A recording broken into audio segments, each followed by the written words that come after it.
So, hey, just a few thoughts.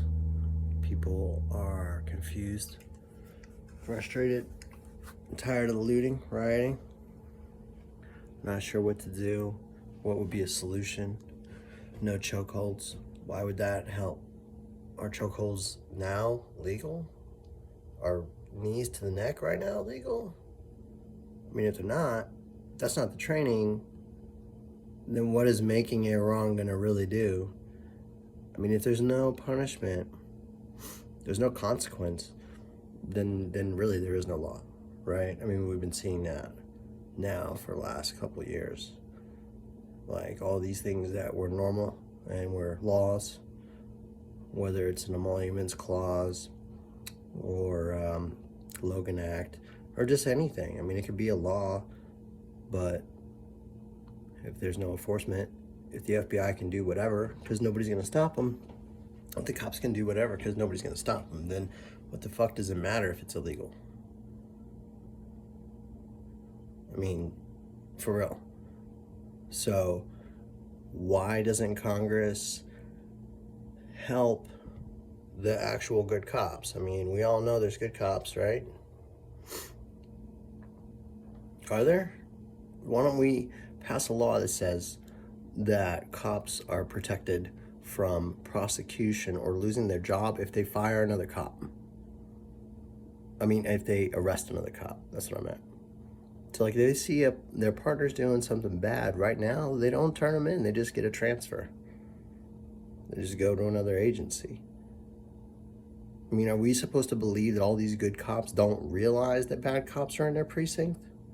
How good are these cops if they don't even see the bad cop that's right next to them? Nobody's around the bad cop more than the good cop. So they might have a good heart, but are they actually a good cop? They can't see the crimes being committed right next to them? Or they just don't have the ability to turn them in because if they did, they would lose their job, their pension, be ostracized, whatever, from the group or whatever. They wouldn't be able to be a cop.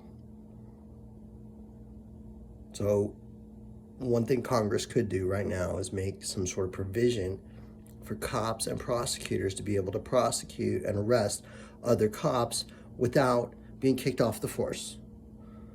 That's the only way we're going to keep good cops. Good cops are the best chance at fighting bad cops. None of us here are around cops long enough, a few minutes here and there to know which ones are good and bad. Only the ones that are working with them are probably the best chance, right? We're going to find them through some sort of psych test. We're going to find them how? How are we going to find the bad cops? Going through all of their shit? Well, that's not going to, that ain't going to work. Not going to find it. Like, you have to start somewhere. There's a couple things. Sure, make chokeholds illegal. Neck crunch, like knee to the neck, also ban that shit right away.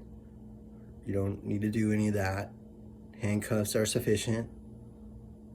The 1 in 100 actual dangerous person that can't be restrained with handcuffs. You've got a lot of other tools on your belt between a billy club, taser, fucking mace, pepper spray, and a whole gang of people on your team.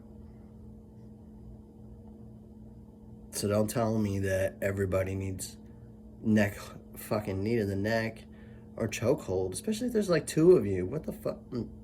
It's ridiculous. It's ridiculous. It's laziness. I saw a kid, Jesse Cedillo, in Pueblo, Colorado, got shot down.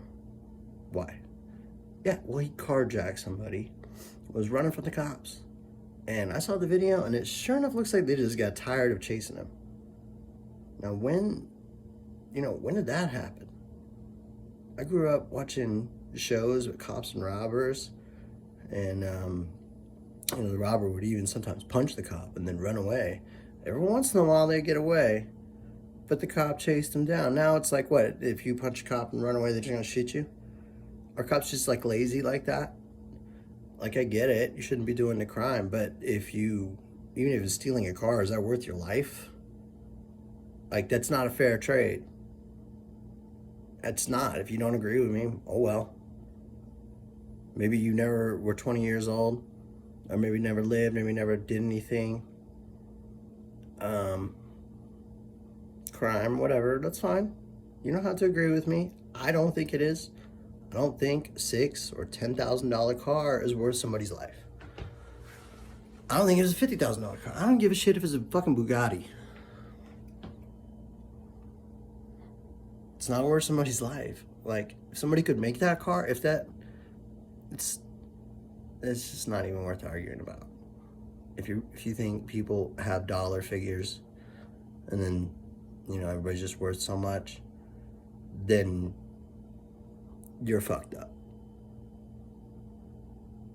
You are. Look inside your soul. Just think about that. But that's not my point. My point is, if we want to make a change, we can. We got to just, you know, I don't understand why leaders aren't coming out. I don't understand why people aren't stepping up and just saying it. Like, let's just do some things right now. You could do, you know, some sort of anonymous secret shit or whatever that allows the cops to turn in the bad cops. Let's let them clean their own shit up.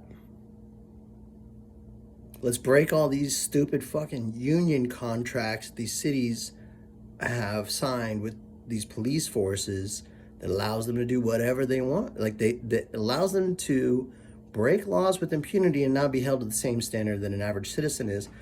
Every public servant, if you choose to go work for the public and take money from the public, you should be held to a higher standard than everybody else. That's what I believe. Every politician, every elected official, anybody who works for any of the governments, you know, you should hold your shit to a higher standard. We expect criminals to be criminals. Duh. That's part of our society, right? Gotta have robbers if you want to have cops. Nobody's gonna sit here and tell me there ain't no robbers, there ain't no bad guys. Of course there's bad guys, we expect that.